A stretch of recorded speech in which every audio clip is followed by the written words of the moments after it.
हाय, मैं सौरभ। स्वागत है आप लोगों का हमारे नए वीडियो में। तो आज हम आप लोगों के साथ डिस्कस करने वाले हैं जो 2017 का जो पेपर हुआ था, उसका जो पार्ट ए है वो हम लोग आप लोगों के साथ डिस्कस कर चुके हैं। तो आप लोग हमारे जो प्ले लिस्ट है वहाँ पे जाके आप लोग देख सकते हैं 2017 का जो हम पहले से डिस्कस कर चुके हैं। आज हम आप लोगों के साथ पार्ट 2 डिस्कस करने वाले हैं।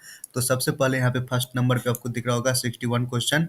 तो 61 में हम डिस्कस करते हैं कि यहाँ पे लिखा हुआ है which of the following is correct statement. ये जो यहाँ पे आपको स्टेटमेंट दिया गया है इसमें से कौन सा करेक्ट है। तो यहाँ पे सबसे पहले हम देखते हैं कि एसीटोफेनॉन इज एन ईथर। यहाँ पे हम लोगों से पूछा जा रहा है एसीटोफेनॉन जो है वो ईथर है। जैसा कि हम लोग जानते हैं कि एसीटोफेनॉन का जो फार्मूला होता है, एसीटोफेनॉन का फार्मूला होता है C6H5COH3। COCH3 होता है। तो इसको हम लोग बोलते हैं एसीटोफेनॉन। तो एसीटोफेनॉन बेसिकली ये ईथर होता नहीं है। एसीटोफेनॉन जो है वो एसीटोफेनॉन कीटोन होता है। तो यहाँ पे जो मेरा पहला ऑप्शन है वो गलत हो जाएगा, एसीटोफेनॉन कीटोन होता है। तो सेकंड हम देखते हैं कि डाइजेस्ट इज एन एंजाइम।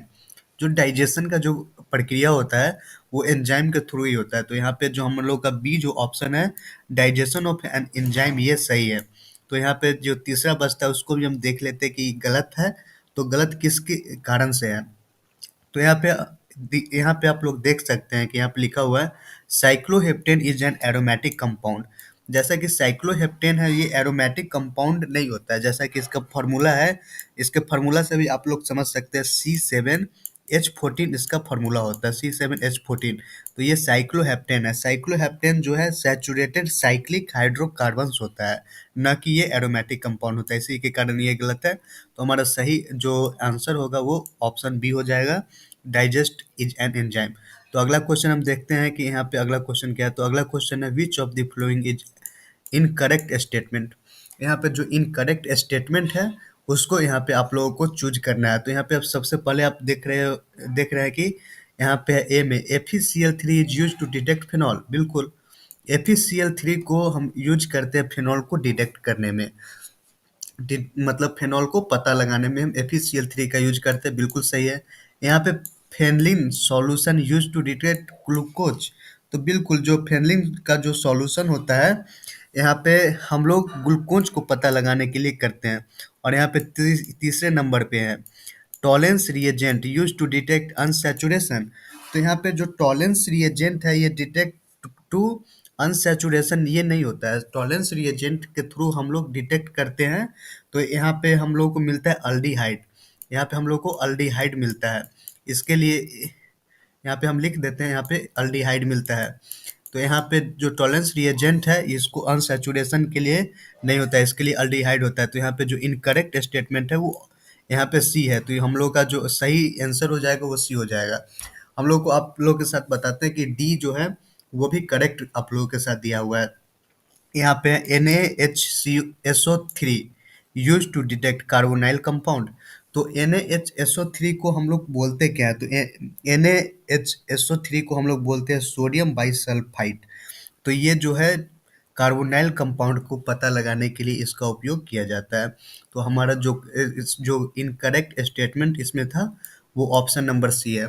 तो आगे हम आप लोगों के साथ से देखते हैं कि अगला क्वेश्चन हम लोगों से पूछा क्या जा रहा है। तो अगला क्वेश्चन यहाँ पे है which one of the following is not a condensation polymer. यहाँ पे जो है यहाँ पे चार जो यहाँ पे दिया गया है इसमें से जो है वो कंडेंसेशन पॉलीमर कौन है जो नहीं है। तो यहाँ पे सबसे पहले हम देखते हैं ए ऑप्शन में है आप लोगों के साथ डेक्कॉन। डेक्कॉन जो है ये कंडेंसेशन पॉलीमर है। और यहाँ पे नियो सेकेंड में आप लोग देख सकते हैं यहाँ पे नियोप्रीन है। तो नियोप्रीन को आप लोग जानते होइएगा, ये पॉलीमराइजेशन के कारण क्लोरोप्रीन से ये आता है। तो यहाँ पे ये जो नियोप्रीन है ये कंडेंसेशन पॉलीमर नहीं है। तो यहाँ पे हम लोग का जो सही ऑप्शन हो जाएगा वो यहाँ पे नियोप्रीन हो जाएगा। मेलामाइन यहाँ पे मेलामाइन भी कंडेंसेशन पॉलीमर है। और ये भी डी नंबर भी वो कंडेंसेशन पॉलीमर ही है। तो हम लोग का जो सही ऑप्शन है वो बी है, नियोप्रीन। जो नियोप्रीन है। और आगे हम देखते हैं कि अगला क्वेश्चन क्या है। तो अगला क्वेश्चन को हम देखते हैं कि which of the following statement is false. यहाँ पे हम लोग से पूछा जा रहा है कि जो यहाँ पे चार स्टेटमेंट दिया गया है उसमें से जो फॉल्स मतलब गलत कथन कौन सा है उसको पहचानने हैं। तो यहाँ पे सबसे पहले ए नंबर पे हम देखते हैं कि ए नंबर में क्या है। तो ए नंबर में आप लोग को देख सकते हैं, repeat unit of natural rubber is isoprene. जैसा कि हम लोग जानते हैं आइसोप्रीन से नेचुरल रबर को प्राप्त किया जाता है। तो उसका जो प्रोसेस होता है वो उसका जो नेचुरल रबर का होता है वो रिपीट करता है, इसलिए ये जो फर्स्ट जो है ये यहाँ पे सही है ऑप्शन। तो repeat unit of natural rubber is isoprene बिल्कुल होता है। और सेकंड हम देखते हैं कि both starch and cellulose are made up of glucose unit, बिल्कुल। जो स्टार्च और सेलुलोज होता है वो यहाँ पे बना होता है, वो ग्लूकोज यूनिट के द्वारा ही बना होता है। और तीसरा हम देखते हैं कि artificial silk is derived from cellulose. तो आप लोग देखते हो कि जो आर्टिफिशियल जो कृत्रिम जो रेशम है वो सेलुलोज से ही निकलता है। इसके कारण ये भी जो स्टेटमेंट है ये भी सही हो गया। तो डी डी स्टेटमेंट को हम देखते हैं, nylon six six is an elastomer. हम लोग से यहाँ पे पूछा जा रहा है जो नाइलॉन सिक्स सिक्स होता है वो इलास्टोमर होता है। जैसा कि आप लोग जानते हैं जो नायलॉन सिक्स सिक्स जो होता है वो इलास्टोमर नहीं होता है। ये बहुत ही टफ टफ होता है, स्ट्रांग होता है। और ये सिंथेटिक पॉलीमर होता है, यहाँ पे हम लिख देते हैं यहाँ पे, ये सिंथेटिक पॉलीमर होता है नायलॉन सिक्स सिक्स। तो यहाँ पे जो इनकरेक्ट मतलब फॉल्स स्टेटमेंट जो था वो ऑप्शन नंबर डी था, क्योंकि नायलॉन सिक्स सिक्स इलास्टोमर नहीं सिंथेटिक पॉलीमर होता है। तो अगला क्वेश्चन हम देखते हैं कि अगला क्वेश्चन क्या है। तो अगला क्वेश्चन आप लोगों को दिख रहा होगा कि यहाँ पे Bakelite is formed by the reaction of. जो बैकलाइट होता है की अभिक्रिया होता है किसके द्वारा बनाई जाती है। जो बैकलाइट है यहाँ पे हम देखते हैं ए में दिया है क्या, फेनॉल एंड फॉर्मल्डिहाइड। तो यहाँ पे फेनॉल जो और फॉर्मल्डिहाइड है इसके द्वारा बेकेलाइट नहीं होता है, बेकेलाइट नहीं होता है। यहाँ पे जो है फेनॉल एंड अल्डिहाइड, आप लोगों को दिख रहा होगा फेनॉल एंड अल्डिहाइड यहाँ पे। हाँ, जो फेनॉल एंड अल्डिहाइड होता है उसके द्वारा बैकेलाइट रिएक्शन उत्पन्न होता है, तो उससे बैकेलाइट बनता है। और अगला हम देखते हैं अगला क्वेश्चन क्या है। तो अगला क्वेश्चन है which of the following fully fluorinate polymer. यहाँ पे जो फ्लोरिनेट पॉलीमर जो है उसके बारे में पूछा जा रहा है। तो फ्लोरिनेट पॉलीमर जो है यहाँ पे सबसे पहले नियोप्रीन दिया गया। तो नियोप्रीन हम लोग नहीं जानते कि ये नेचुरल रबर होता है, तो बिल्कुल ये नेचुरल रबर होता है, ये फ्लोराइड नहीं होता है। और सेकेंड में टेफ्लॉन है। तो टेफ्लॉन को जैसा कि हम लोग जानते हैं इसको बोलते हैं हम लोग, इसका जो ट्रेड नेम है, ट्रेड नेम को हम लोग बोलते हैं पॉली टेट्राफ्लुओइथीन।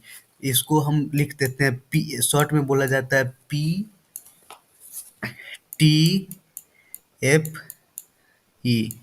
ये जो होता है पॉलीटेट्राफ्लोरोइथीन, ये होता है फुल्ली जो होता है ना फ्लोरिनेटेड पॉलीमर होता है। तो यहाँ पे हम लोग का जो सही ऑप्शन हो जाएगा यहाँ पे टेफ्लॉन हो जाएगा। अगला तो टेफ्लॉन यहाँ पे हो गया। हम लोग पीवीसी जानते हैं कि पॉलीविनाइल क्लोराइड होता है। तो आगे हम देखते हैं कि अगला क्वेश्चन क्या है। तो अगला क्वेश्चन है कि आप लोगों से पूछ रहा है कि which of the following is an polyamide. मतलब यहाँ पे जो चार दिया गया है इसमें से कौन सा है जो फ्लोरीअमाइड है। तो फ्लोरीअमाइड में टेफ्लॉन, टेफ्लॉन को अभी ही हम डिस्कस करके आए कि आप ऊपर में आप लोगों के साथ ये फुल्ली फ्लोराइड होता है, तो ये पोलीअमाइड नहीं हुआ। यहाँ पे सेकंड नंबर पे आप लोगों को दिया गया है नाइलॉन सिक्स सिक्स। तो नाइलॉन सिक्स सिक्स के बारे में हम लोग जानते हैं कि नाइलॉन सिक्स सिक्स जो होता है वो सिंथेटिक पॉलीमर होता है, जो कंडेंसेशन होता है उसके कारण इसमें पॉलीअमाइड भी आता है। इसी के कारण हम लोग का जो सही आंसर हो जाएगा वो बी हो जाएगा, answer number B, nylon six six synthetic polymer, इसके साथ पॉलीअमाइड भी होता है। और यहाँ पे बैकेलाइट जो फॉर्मेशन होता है ऊपर भी देख के आओ वो टेफ्लॉन का होता है, तो ये भी नहीं हो जाएगा। तो हम लोग का सही जो आंसर है वो ऑप्शन नंबर बी हो जाएगा। तो अगला क्वेश्चन हम लोग देखते हैं कि अगला क्वेश्चन हम लोगों से पूछा क्या जा रहा है। यहाँ पे हम लोग से पूछा जा रहा है plexiglass is a commercial name. मतलब यहाँ पे प्लेक्सीग्लास है, इसका व्यवसायिक नाम क्या है।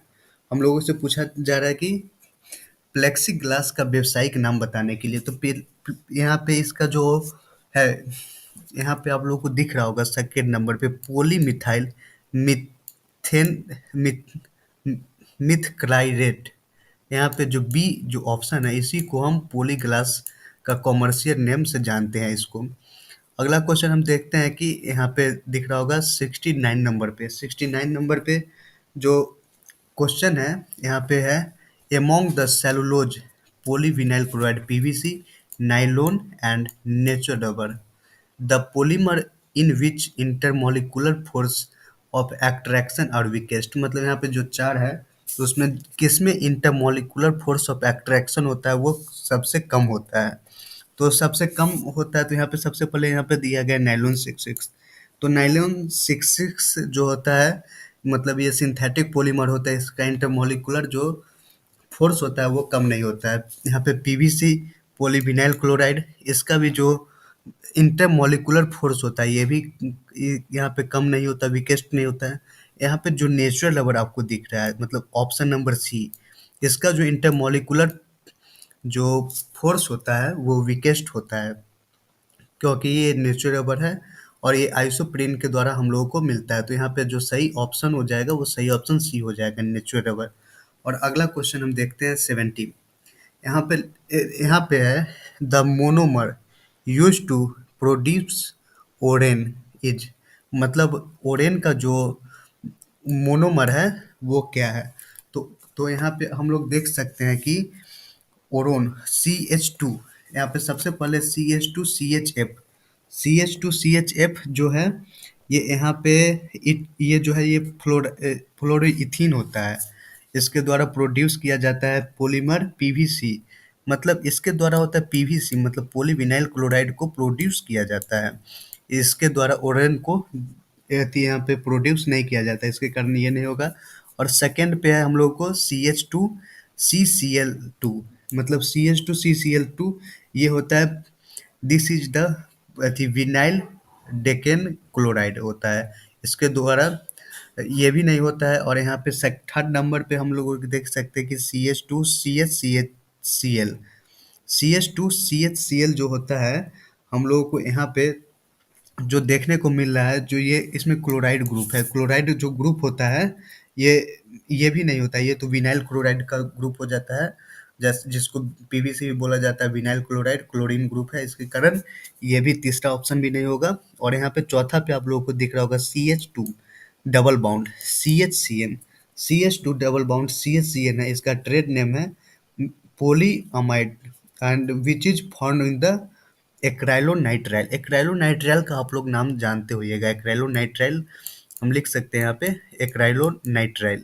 एक्राइलोनाइट्राइल होता है जो है ना वो यहाँ पे CH2 डबल बाउंड CHCN के द्वारा ही होता है। तो यहाँ पे जो ऑप्शन नंबर डी है वो CH2 डबल बाउंड CHCN ये इसका मोनोमर है जो प्रोड्यूस करता है ओरोन को। और 71 नंबर पे जो क्वेश्चन है यहाँ पे हम उसको भी देख लेते हैं कि यहाँ पे आप लोगों से पूछा गया है ग्लास इज, मतलब आप लोगों से पूछा गया है ग्लास क्या है। तो ग्लास क्या है, तो यहाँ पे चार ऑप्शन दिया गया है हम लोग को। फर्स्ट ऑप्शन है पॉलीमेरिक मिक्सचर, मतलब ग्लास का पॉलीमेरिक मिक्सचर है। तो जैसा कि हम लोग जानते हैं कि ये पॉलीमेरिक मिक्सचर नहीं है। वो क्यों नहीं है, क्योंकि जो पॉलीमेरिक मिक्सचर जो होता है ये सॉलिड मटेरियल होता है और ये जो बना होता है ये सिलिका से बना होता है। पॉलीमेरिक मटेरियल सिलिका से बना होता है, हम यहाँ पे लिखते हैं सिलिका। ये पॉलीमेरिक मिक्सचर सिलिका से बना होता है और हार्ड होता है, इसका प्रॉपर्टी है जिसके कारण ये ग्लास नहीं होता है। और सेकंड नंबर पे हम लोग देख सकते हैं जेल, जेल दिया गया है। तो जेल जो होता है सेमी सॉलिड पॉलीमर होता है, जेल होता है ये सेमी सॉलिड पॉलीमर। तो सेमी सॉलिड जो पॉलीमर होता है वो भी ग्लास नहीं होता है, तो जेल भी नहीं हुआ। तो थर्ड नंबर पे हम लोग को देखने को मिल रहा है तो ये सुपर कोल्ड लिक्विड, जो सुपर कोल्ड लिक्विड होता है वो ग्लास होता है। वो ग्लास क्यों होता है, इसका इसका रीजन है कि सुपर कोल्ड जो लिक्विड होता है वो एमरफस सॉलिड होता है, जो नॉन क्रिस्टलाइन स्ट्रक्चर का होता है। इसी के कारण जो ग्लास है वो सुपर कोल्ड लिक्विड होता है।